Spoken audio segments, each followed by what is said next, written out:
So, the streak is officially over.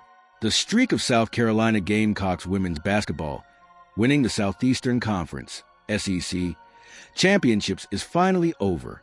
And honestly, if you've been watching this team closely all season, this result shouldn't be that shocking, because this South Carolina team just isn't what they were in previous years. And if I'm being completely honest, I didn't even think they were that dominant last season. But this year, this roster is clearly weaker. One of the biggest differences I've noticed is the drop-off from MiLaysia Fulwiley to Tania Latson. That gap is huge. And in this game, you could really see it, especially with Texas Longhorns women's basketball winning comfortably by 17 points. Texas hit 7 3-pointers, while South Carolina managed 12. And overall, there were 19 threes in the game. South Carolina tried to keep up with Texas from the perimeter, but it just didn't work. Now, when I watch Medina Okote, I honestly go back and forth on her. Some days I watch her and think, okay, this player could be a top 4 WNBA draft pick. Other days I'm thinking, please don't let her still be available at pick 10, because the Indiana Fever might actually take her. For South Carolina specifically, I still like Tessa Johnson a lot, but the real surprise this season has been Raven Johnson. You have to give her credit. Last year, she was projected as a third-round level player, then maybe second round. But after staying for a super senior season, she's completely changed that narrative. At this point, Raven Johnson looks like a guaranteed first-round pick. I honestly don't think she falls past the top 10 anymore. Unfortunately for South Carolina, though, that didn't make much of a difference in this game.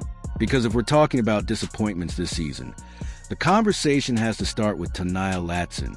Last year, when people were ranking teams and players, I genuinely believe Latson could be the number 1 overall pick in the future. What she was doing at Florida State Seminoles women's basketball was incredible. She beat Notre Dame Fighting Irish women's basketball. She hit a huge game winner against North Carolina Tar Heels women's basketball, and she looked like one of the most dynamic scorers in college basketball. But at South Carolina, she's just not the same player. Yes, her efficiency numbers are technically better, but she's averaging about 14 points per game. And when you actually look deeper, most of that production comes against weaker teams. Against strong opponents, the numbers drop dramatically. Against top defenses, she's averaging around 9 points per game. That's a massive drop-off for someone who was supposed to be an elite scoring guard. Now, to be clear, South Carolina's future still looks good. Young players like Joyce Edwards and Tessa Johnson are going to develop into really strong players. But losing MiLaysia Fulwiley and replacing that impact with Latson might end up being one of the biggest mistakes this program has made recently. Because games like this, slow, grinding matchups, are exactly the kind of games where Fulwiley could take over. We saw that last year during the tournament. South Carolina didn't always dominate comfortably, but there were moments when Fulwiley just carried the team through difficult stretches. She could completely change the momentum of a game by herself. And when we talk about pure talent in women's college basketball right now, I still think Fulwiley is near the very top. The only player I'd clearly rank above her in terms of raw talent is Sarah Strong. Sarah Strong, for her size and skill set, is just unbelievable. But this situation also highlights something bigger about player development. If you're a role player or a defensive guard, go to South Carolina is incredible for development.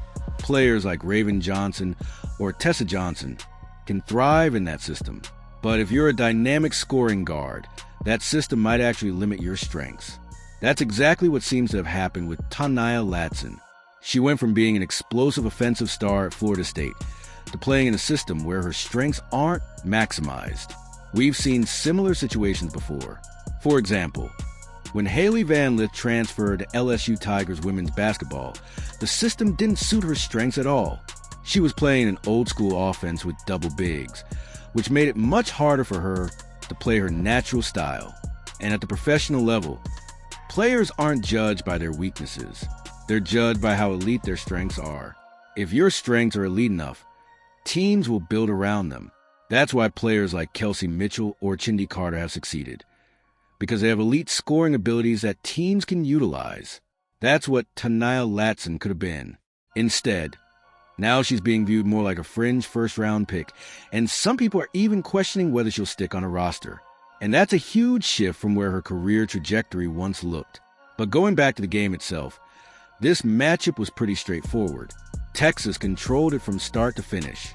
It never really felt like South Carolina had a chance to take control of the game.